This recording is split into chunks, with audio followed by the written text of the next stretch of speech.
Vamos ler a palavra de Deus para uma breve meditação. E eu fiquei pensando qual o texto bíblico adequado para uma situação como esta.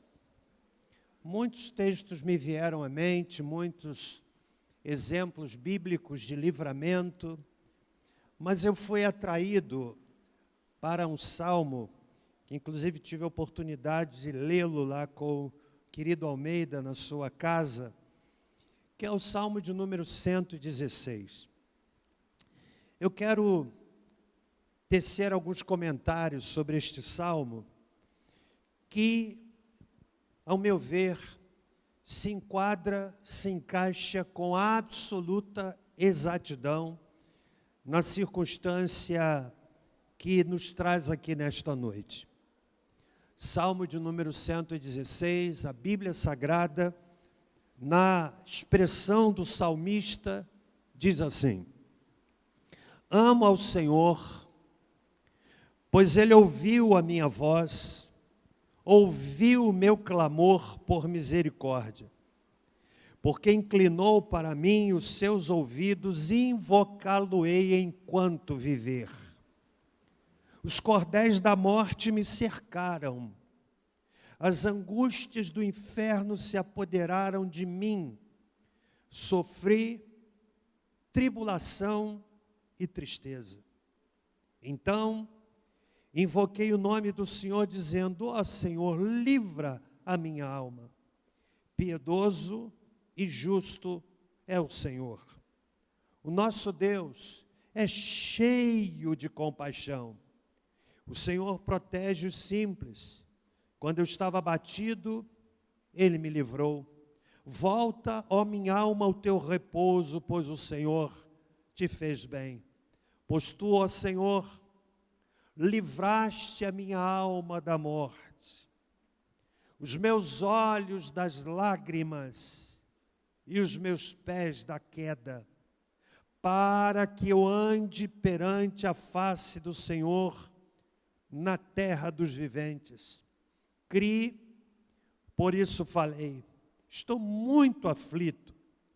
E na minha perturbação disse: todos os homens são mentirosos.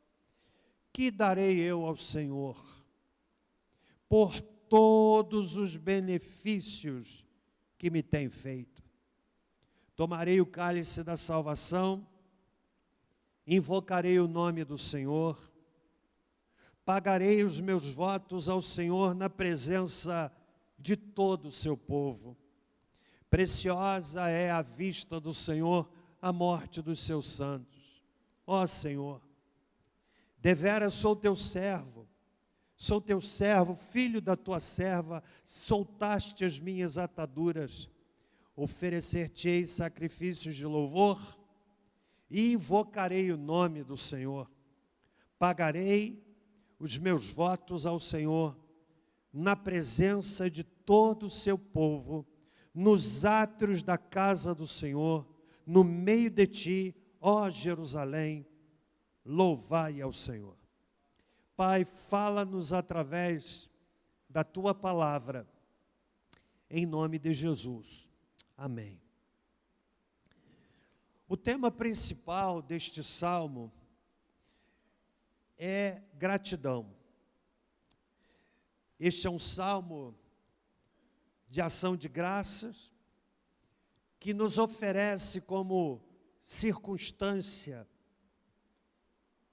o livramento de um grande perigo. E este salmo, ele traz então esse desafio de agradecer a Deus. A autoria do salmo não é conhecida como outros salmos que nós encontramos no Saltério, nos 150 salmos. Nós temos salmos de Moisés, nós temos salmo de Davi, que é, na verdade, aquele que mais apresenta salmos para a nossa reflexão. Mas este salmo nós não temos o instrumento humano. Nós sabemos apenas que foi um salmo composto num tempo de muita dificuldade. Alguns teólogos chegam a sugerir que este salmo teria sido de autoria do rei Ezequias. Lá no livro de Isaías, capítulo 38, ele recebeu uma sentença de morte. Quando o Senhor mandou o profeta falar com Ezequias, dizendo: põe em ordem a tua casa, porque morrerás e não viverás. E ele voltou-se para o Senhor. A Bíblia diz que ele encostou o seu rosto na parede, clamou a Deus, e Deus teve misericórdia dele.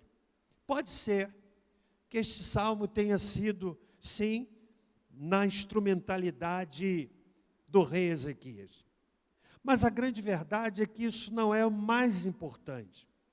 O mais importante é que este salmo nos oferece um tributo de gratidão a Deus. Eu diria que há 3 temas centrais que saltam deste salmo. O primeiro deles, reconhecimento. O segundo, gratidão. E o terceiro, entrega. Reconhecimento de quem passou por um momento difícil, como o salmista o relata e registra, dizendo no verso 3, cordéis da morte me cercaram. No versículo 8 ele diz, livraste a minha alma da morte. É a expressão que cabe bem nos lábios do meu querido amigo Almeida. Livraste a minha alma da morte. É um salmo, portanto, que nos traz como primeiro elemento de reflexão o reconhecimento de quem esteve em um momento de grande tribulação. Mas Deus teve misericórdia. Deus teve compaixão. E ali no fundo do abismo, brotou no coração do salmista um clamor desesperado. E o Senhor atendeu o seu clamor. Ele deixa claro no texto seu abatimento, verso 6. O Senhor protege os simples, quando eu estava abatido, Ele me livrou. Então esse é o primeiro tema que salta do texto, o reconhecimento. Mas há o segundo tema que salta do texto, que é gratidão. E foi exatamente movido pela gratidão em face de um grande livramento, que ele inicia o salmo dizendo, amo ao Senhor, pois Ele ouviu a minha voz, ouviu o meu clamor por misericórdia, porque inclinou para mim os seus ouvidos, invocá-lo-ei enquanto eu viver. E eu quero nesse momento, tratando desse segundo tema do Salmo, me reportar a um discurso feito por um professor português chamado Antônio Nóvoa, falando aos alunos da Universidade de Brasília em 2014. E aquele discurso, feito por este acadêmico português, ganhou notoriedade. E lá no seu discurso, que está disponível para quem o desejar, ele faz referência ao tratado de gratidão, ou tratado sobre gratidão, do grande teólogo do século XIII, chamado Tomás de Aquino. E esse professor, analisando o tratado de gratidão, ou sobre gratidão de Tomás de Aquino, que foi um dos maiores teólogos da Idade Média, ele analisa o discurso e o texto de Tomás de Aquino, falando sobre gratidão, e identifica a gratidão em 3 níveis. Primeiro, o nível superficial, que é o nível do reconhecimento, é o nível cognitivo, é o nível da boa educação, é aquela gratidão que nós expressamos com o caixa dos supermercados, com as moças que nos atendem no estacionamento, com quem nos ajuda no dia a dia, nas coisas simples. Ele identifica então esse primeiro nível de gratidão, que é o nível superficial. Depois, ele fala do nível médio, que é o nível do agradecimento, de dar graças a alguém por algum favor merecido, seja espanhol, italiano ou francês.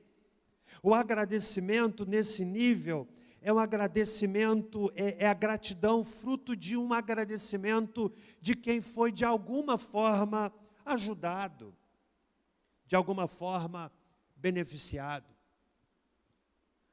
E aí ele chega no terceiro nível de gratidão, analisando o escrito de Tomás de Aquino, que é o nível do vínculo.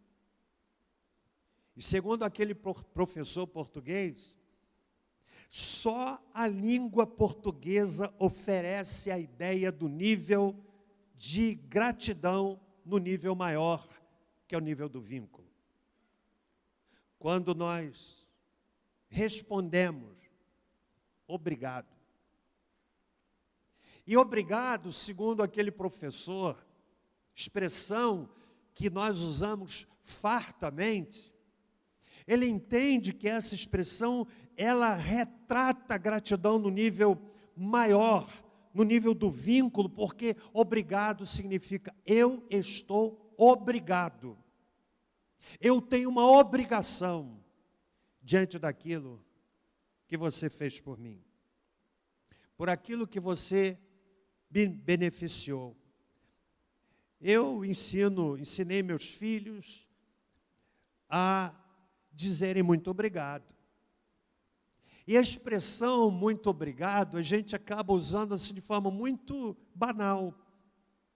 Mas na compreensão daquele professor, ela retrata, na compreensão de Tomás de Aquino, a gratidão nesse nível profundo do vínculo, ou seja, eu fui abençoado por Deus.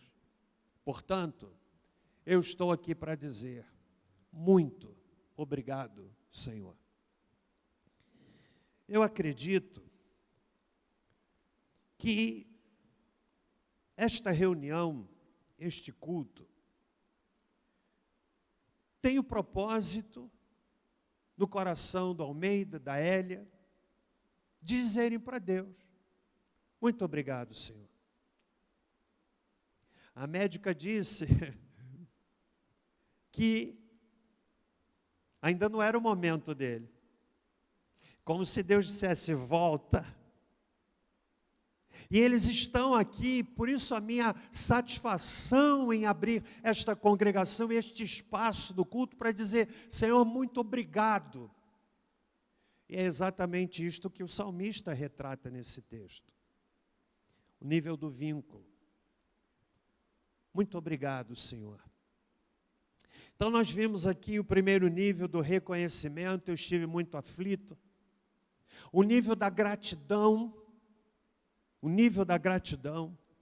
no verso 11, por exemplo, ele diz assim, na minha perturbação disse, todos os homens são mentirosos, que darei eu ao Senhor por todos os benefícios que me tem feito? Ele prossegue dizendo, ó Senhor, deveras sou teu servo, verso 16, sou teu servo. No verso 17 ele diz, oferecer-te-ei sacrifícios de louvor, e invocarei o nome do Senhor. A gratidão no nível do vínculo. Antes de avançar para o último tema do Salmo, eu preciso dizer que não é comum ao coração humano a gratidão, mas é comum a ingratidão.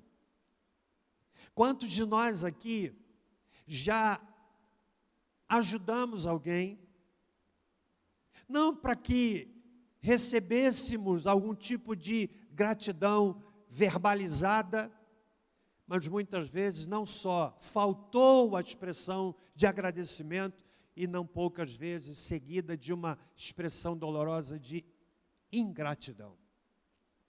Porque a natureza humana é assim. Mas nós estamos sendo convidados nesta noite a pensar na gratidão no nível do vínculo. E eu me lembro aqui de um fato real, contado por um pastor batista de saudosa memória, um dos grandes líderes batistas, chamado Rubens Lopes. Ele conta em um de seus livros um fato ocorrido lá pelos idos de 1950. Fato verídico, fato real. A história de um homem, um barbeiro, que viu um homem caído na sarjeta, maltrapilho, sujo. Ele sentiu tocado em ajudar aquele homem, providenciou para ele vestimentas adequadas, cortou seu cabelo, ofereceu-lhe oportunidade de banho, e aquele homem maltrapilho, que teve a sua história marcada pela presença daquele barbeiro lá na Europa, seguiu a sua vida, os anos se passaram. Pastor Rubens Lopes faz referência a esse fato em um de seus livros. Eu tenho esta obra. Ele diz então que muitos anos depois, aquele barbeiro recebe uma correspondência na sua casa, dizendo que ele acabava de receber uma herança de um minerador de prata no México. Ele não conhecia ninguém no México, menos ainda alguém rico no México. Depois ele foi descobrir que aquele homem, outrora andarilho, sujo, maltrapilho, que foi tocado pela bondade daquele homem.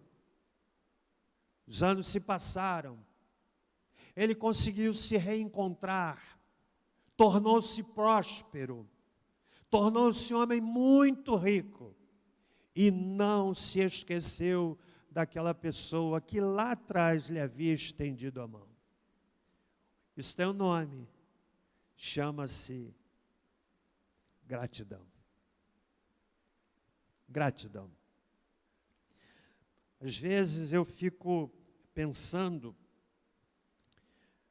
quando a gente oferece oportunidade para oração, temos uma abundância de pedidos e uma escassez de agradecimento. Todos nós aqui, independentemente do credo que confessemos, não temos um, mas temos muitos e abundantes motivos para dizermos: Senhor, muito obrigado. Sim ou não? Quem aqui tem um motivo de agradecimento? Quem aqui tem muitos motivos de agradecimento? Mas será que nós os verbalizamos para Deus? E aí, nós chegamos no terceiro tema do Salmo. Primeiro, reconhecimento. Segundo, gratidão. O terceiro tema, entrega. Este texto nos oferece uma extraordinária pergunta. Talvez seja uma das perguntas mais sérias da Bíblia no que respeita ao reconhecimento e à gratidão. É uma pergunta que o salmista faz a si mesmo. Ele olha para a sua realidade, olha o que ele passou, olha o livramento que ele teve, e ele faz uma pergunta a si mesmo. Versículo 12. Que darei eu ao Senhor por todos os benefícios que me tem feito? Há muitas coisas que nós podemos aprender com a pandemia. Em primeiro lugar, nós aprendemos que ela é séria. Em segundo lugar, nós aprendemos que ela iguala todos os homens. Ricos, pobres, brancos, negros, intelectuais, analfabetos, famosos, indigentes, brasileiros, americanos, pessoas do continente europeu, asiáticos. Nenhuma só nação pode dizer, e nenhuma pessoa pode dizer, eu estou livre. Comigo não. Comigo não. Igual a todos os homens. Católicos, evangélicos, espíritas, ateus. Eu diria que entre os muitos aprendizados que a pandemia nos traz, um deles é, além do fato de que todos nós somos iguais, mas oferece também diante de nós a clara compreensão da finitude da vida humana. Quantos fizeram projetos, mas os projetos foram interrompidos pela doença. Meu sonho, e da minha esposa, e do meu filho, e da minha nora, era de nós estarmos lá no casamento da Sara, que mora em Dallas. Pensa no sonho de um pai casar uma filha. Foi muito bom casar meu filho. E eu ansiava entrar com a minha filha. Todo pai sonha com isto. Seria em maio do ano passado. Mas veio a pandemia. E os planos foram mudados. Eu tive a oportunidade, juntamente com a minha esposa, de fazer um casamento virtual. Pelo Instagram. Pensa bem. A vantagem de um casamento pelo Instagram é que naqueles dias nós tivemos mais de 1000 visualizações. Não daria para ter 1000 pessoas numa festa. Mas os nossos planos foram mudados. A finitude humana. Entende? E quando eu penso nisto, quero fazer uma pausa, já caminhando para o fim, e ler um texto seríssimo, que nos traz a reflexão, a finitude humana. Eclesiastes capítulo 7. Salomão foi rei em Israel, rico. Na sua época não havia qualquer outra pessoa no planeta que tivesse riqueza como de Salomão. Poderoso, famoso. Olhem o que Salomão diz olhando para a finitude da vida. Eclesiastes 7, versículos 1 e 2. Melhor é a boa fama ou o bom nome do que o melhor unguento, o melhor perfume. Porque o perfume nos dias de Salomão era uma preciosidade.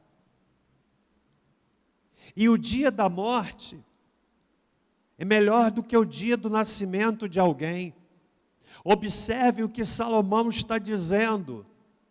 Não é uma pessoa qualquer. É um homem poderoso, rico, famoso. Mas que olha para a finitude humana e diz, é melhor o bom nome do que o melhor perfume, e o dia da morte é melhor do que o dia do nascimento. Parece que não faz sentido, como assim? Salomão está dizendo que a sepultura é melhor do que o berço, como assim, Salomão? E ele avança, dizendo, melhor é ir à casa onde há luto do que ir à casa onde há banquete.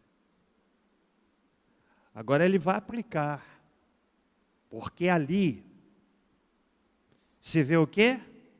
O fim de todos os homens. Aí ele diz, e os vivos o aplicam ao seu coração. Finitude humana. Ah, senhoras e senhores, glória a Deus, Almeida e Hélia, porque vocês estão aqui para agradecer. Vejo ali o Moura e sua esposa, que também passaram por isso. Que alegria vê-los aqui. Aprendamos que a vida é passageira. Salomão, o salmista diz: que darei eu ao Senhor? Você sabe qual é o melhor da vida? É a vida. Quantos de nós brigamos por coisas? Ontem eu estive em Juiz de Fora para participar do sepultamento de uma pessoa que nos era muito cara, nossa querida irmã Seleni. Foi membro desta igreja, secretária, professora da escola bíblica, uma mulher extraordinária. Sucumbiu, vitimada por um câncer. A vida é passageira, senhoras e senhores. Eu digo nessas circunstâncias que nós devemos aprender a dizer: eu amo você, enquanto a pessoa que nós amamos pode ouvir e responder, nem que seja com uma lágrima escorrendo pela face. Que darei eu ao Senhor? Só os verdadeiramente gratos perguntam o que o salmista perguntou. Somente os verdadeiramente gratos. Quem é muito grato, muita entrega. Quem é pouco grato, pouca entrega. Quem não é grato, só continua pedindo. Que darei eu ao Senhor? E eu me apresso em dizer que a resposta a essa pergunta não é monetária, não é material, não é financeira. Que darei eu ao Senhor? Quero lhes dizer que a resposta a esta pergunta nós podemos tomá-la dos lábios do profeta Isaías. No capítulo 6 do livro de Isaías, a Bíblia diz que ele vai ao templo e, não obstante ser um homem de tradição religiosa, naquele dia ele teve uma experiência ímpar com Deus. O Senhor falou com ele. O Senhor lançou um apelo ao coração de Isaías: quem há de ir por nós? A resposta do profeta responde a essa pergunta. Ele disse: eis-me aqui. Eis-me aqui. Sabe qual é a maior oferta? É a nossa vida colocada nas mãos de Deus. Mais do que perguntarmos por quê, devemos perguntar para quê. Eu disse para Almeida lá na sua casa, lendo esse salmo, e repito: Deus tem um propósito na sua vida. Propósito. E digo mais, não só para ele, mas todos que aqui estão nessa noite, que Deus nos amou de tal maneira,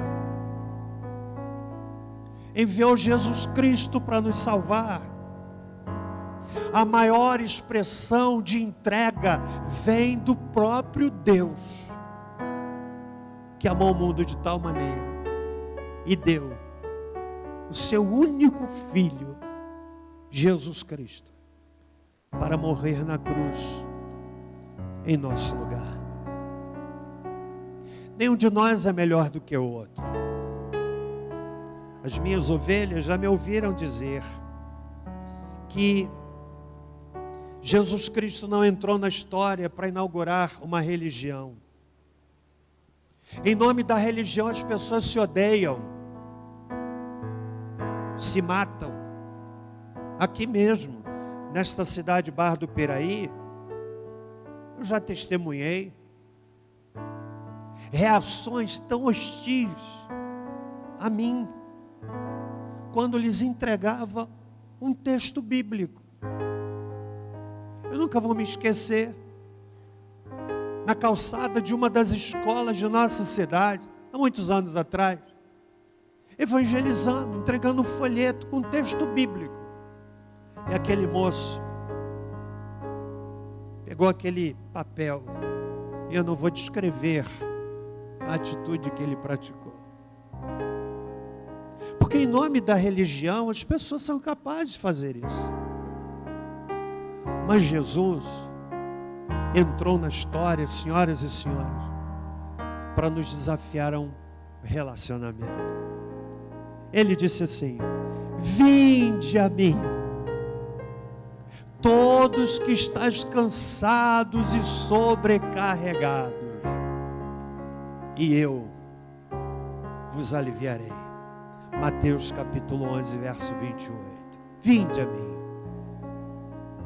Todo aquele que vai a Cristo, com o coração aberto, não volta de mãos vazias. Que darei eu ao Senhor? Quero deixar esta pergunta nesta noite. Eu quero deixar esta pergunta. Eu não sei se Eli Almeida fizeram algum voto a Deus de estarem aqui nessa noite, caso o Senhor lhes abençoasse. Fizeram algum voto ao Senhor? Disseram isso para o Senhor em algum momento? Não? Há pessoas que fazem votos e não os cumprem, que dizem assim: se Deus fizer, eu vou fazer. E Deus faz, elas se esquecem. Jesus faz o convite: vinde a mim. Estão me entendendo? Obrigado, Almeida e Elia, pela ideia, na motivação no coração de vocês, de agradecerem a Deus, abrindo oportunidade para que tantos. Quantos aqui foram acometidos do vírus e ficaram restaurados? Levante a mão. Olha, quantas pessoas. Você entende que a sua vida é um milagre? Sua vida é um milagre. Mas a vida é passageira, senhoras e senhores. Vamos ficar em pé.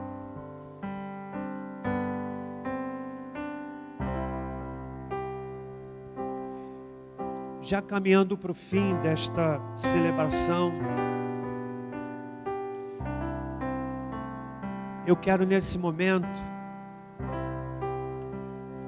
orar a Deus. Mas quem sabe alguém aqui desse auditório que quer dizer assim: pastor, eu quero hoje entregar minha vida a Jesus. Eu reconheço que Ele morreu na cruz para me salvar. Sou um pecador.